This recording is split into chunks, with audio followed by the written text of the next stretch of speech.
औज़ुबिल्लाहि मिनश शैतानिर रजीम बिस्मिल्लाहिर्रहमानिर रहीम। अब सुन देख रहे हैं वजदान मन की बात हारून रशीद के साथ। मेरा आज का मौजू है हज़रत इब्राहीम अलैहिस्सलाम और हज़रत मोहम्मद सल्लल्लाहु अलैहि वसल्लम की आल कौन सी है। इस पे मैं इंशाअल्लाह मुख्तसर बात करता हूँ। हम रोज़ नमाज़ों में भी और वैसे भी दुरूद इब्राहिमी पढ़ते हैं ना। अल्लाहुम्मा सल्ली अला मुहम्मदिन व अला आलि मुहम्मदिन कमा सल्लैता अला इब्राहीम व अला आलि इब्राहीम इन्नका हमीदुम मजीद।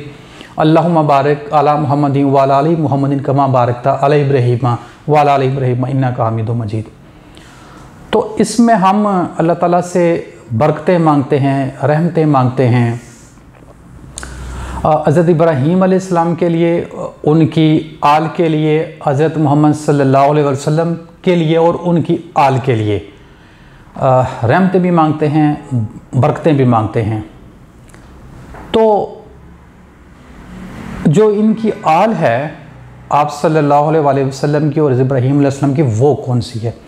तो ये समझ लें कि ये आल जो है इससे मतलब ब्लड रिलेशन वाली आल नहीं है। आल उसको नहीं कहते हैं कि जो आपसे पैदा होते हैं ना, मतलब जो हज़रत इब्राहीम अलैहिस्सलाम या उनकी जो बीवियां हैं उनमें से जो बच्चे पैदा होने वाले हैं उनको आल नहीं कहते हैं, उसको औलाद कहते हैं। ठीक है। फिर जब उसमें से जो एक नस्ल चल पड़ती है उसको ज़ुर्रियत कहते हैं। ठीक है ना। तो हम रहमतें मांगते हैं, बरकतें मांगते हैं इब्राहीम अलैहिस्सलाम के लिए, उनकी आल के लिए, हज़रत मोहम्मद सल्लल्लाहु अलैहि वसल्लम के लिए और उनकी आल के लिए। तो वो आल वो है जो 100% जो इनके नक्शे कदम पे होती हैं। वो जो भी लोग हैं, वो जो भी इंसान हैं, वो जहाँ भी पाए जाते हैं, वो जिस भी मसलक से जिनका ताल्लुक़ होता है, जो भी 100% इनके नक्शे कदम पे चल रहे होते हैं, मतलब जिन्होंने इस दुनिया में अपना इमाम हज़रत मोहम्मद सल्लल्लाहु अलैहि वसल्लम को बनाया हुआ है, वो उनकी आल है। इसी तरह हज़रत इब्राहीम अलैहिस्सलाम जो हैं, जितने भी उनके नक्शे कदम पे चलने वाले थे, वो उनकी आल है। तो उनकी आल में से यानी कि ये देख लें कि जो 100% उनके नक्शे कदम पे चलते हैं हज़रत इब्राहीम अलैहिस्सलाम के नक्शे कदम पे, तो वो उनका खुद अपना क्या लेवल था। अगर आप हज़रत इब्राहीम अलैहिस्सलाम की ज़िंदगी को गौर से जानने समझें कुरान मजीद से, तो आप हैरान हो जाएंगे कि वो कैसे बेहतरीन रुजू करने वाले थे अल्लाह की तरफ से, और कितने मतलब बुलंद दर्जे के अल्लाह के जो वो थे, इब्राहीम अलैहिस्सलाम अल्लाह के जो रसूल थे, कितने बुलंद दर्जे के थे। तो उनका जो अपना अमल है अगर आप वो देखेंगे तो आप हैरान हो जाएंगे। तो उनकी आल में से हज़रत मोहम्मद सल्लल्लाहु अलैहि वसल्लम आए। ठीक है। यानी कि उनका देखें दर्जा कितना बुलंद है। फिर उस बुलंद दर्जे का जो एंड रिजल्ट है, आप ये देख लें कि हज़रत मोहम्मद सल्लल्लाहु अलैहि वसल्लम उनकी आल में से आए। तो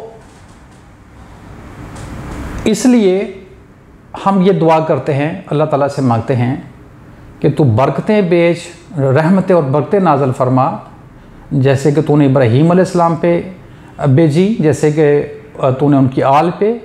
ठीक है। यानी कि वो देखें कि वो जो बरकतें और रहमतें हैं ना, वो आप सल्लल्लाहु अलैहि वसल्लम की शक्ल में मौजूद हैं। ठीक है। जब 100% इंसान किसी को अपना इमाम बनाता है तो वो उसकी आल कहलाती है। तो अल्लाह ताला ने आप सल्लल्लाहु अलैहि वसल्लम को ये कहा कि ए नबी, तुम इत्तबा करो अपने अबा इब्राहीम अलैहिस्सलाम की। अबा मतलब जो अपना इमाम बनाना है वो इब्राहीम अलैहिस्सलाम को बनाना है, जिनके नक्शे कदम पे चलना है, जिनकी पैरवी करनी है वो इब्राहीम अलैहिस्सलाम की करनी है, कि वो हर तरफ से कट के खालिस उन्होंने अपना जो रुख है, जो तवज्जो अल्लाह की तरफ कर ली थी ना, तो उनकी इत्तबा करनी है, उनके नक्शे कदम पे चलना है। जो रसालत है वो एक अलग से एजाज है, वो एक और चीज़ है। ठीक है ना। वो रसालत इस वजह से नहीं मिली कि आप सल्लल्लाहु अलैहि वसल्लम इब्राहीम अलैहिस्सलाम के नक्शे कदम पे थे, ऐसा नहीं है। कि जो अमल इब्राहीम अलैहिस्सलाम का है वो बड़ा बेहतरीन अमल है। तो जैसे उन्होंने किया, हकीकत को जानने के लिए, पाने के लिए उनकी इत्तबा कीजिए, उनके नक्शे कदम पे चला जाए। ठीक है, तो रसालत एक अलग चीज़ है। ठीक, तो इमाम जो अल्लाह ने कहा कि वो आपने अपने अबा इब्राहीम अलैहिस्सलाम को बनाना है, मतलब उनके नक्शे कदम पे चलना है। ठीक है ना, उनकी पैरवी करनी है। तो आप सल्लल्लाहु अलैहि वसल्लम की उम्मत को अल्लाह ताला ने ये कहा कि तुमने जो इत्तबा करनी है, तुमने जो अपना इमाम बनाना है, वो हज़रत मोहम्मद सल्लल्लाहु अलैहि वसल्लम को अपना इमाम बनाना है। अब जो लोग इस दुनिया में हज़रत मोहम्मद सल्लल्लाहु अलैहि वसल्लम को अपना इमाम बनाएंगे, मतलब कि उनकी पैरवी करेंगे, उनके 100% नक्शे कदम पे चलेंगे, वो आप सल्लल्लाहु अलैहि वसल्लम की आल होगी। ठीक है। अच्छा, दूसरी बात, अगर किसी रसूल की जो औलाद है ब्लड रिलेशन वाली, या उनकी जो ज़ुर्रियत में से, मतलब उनकी जो नस्ल चल रही है उसमें से अगर कोई शख्स रसूलों की 100% रसूलों के नक्शे कदम पे है, तो ये एक अजाफी बात है। मतलब एक वो औलाद भी हैं या ज़ुर्रियत में से हैं, तो और फिर उनके नक्शे कदम पे भी हैं। ठीक है, तो ये और ज़्यादा एक अच्छी बात है, ये एक इजाफी चीज़ है। ठीक है, तो ये एक एजाज़ की बात है कि एक तो देखें ना, बहुत सारे ऐसे रसूल गुजरे हैं कि जिनकी जो औलाद थी वो डी ट्रैक भी हो गए थे, मतलब वो इनकार करने वाले भी थे, मतलब अल्लाह का इनकार कर देते थे, मतलब मुशरिक भी बन जाते थे। तो इसी तरह बहुत सारे आल में से भी, मतलब औलाद में से भी और आल में से भी बाद में वो रसूलों के नक्शे कदम पे चलना छोड़ देते थे। ठीक है, तो लिहाजा आल वो है जो इब्राहीम अलैहिस्सलाम के नक्शे कदम पे है, आल वो है जो हज़रत मोहम्मद सल्लल्लाहु अलैहि वसल्लम के नक्शे कदम पे हैं, वो उनकी आल में से हैं। जो उनके नक्शे कदम पे नहीं है वो उनकी आल में से नहीं है। औलाद और चीज़ है, औलाद मतलब जो उनमें से पैदा हुए ब्लड रिलेशन वाली ना, ज़ुर्रियत जो फिर वो जो नस्ल चलती है वो ज़ुर्रियत कहलाती है। तो आल कहते हैं मतलब नक्शे कदम पे चलने वालों को 100% जो पैरवी करनी होती है वो हमें हज़रत मोहम्मद सल्लल्लाहु अलैहि वसल्लम की करनी होती है। 100% उनके नक्शे कदम पे चलना होता है ना, जिस तरह उन्होंने किया बताया वैसा हमने करना है, तो फिर हम उनकी आल कहलाएंगे। ठीक है ना, औलाद नहीं।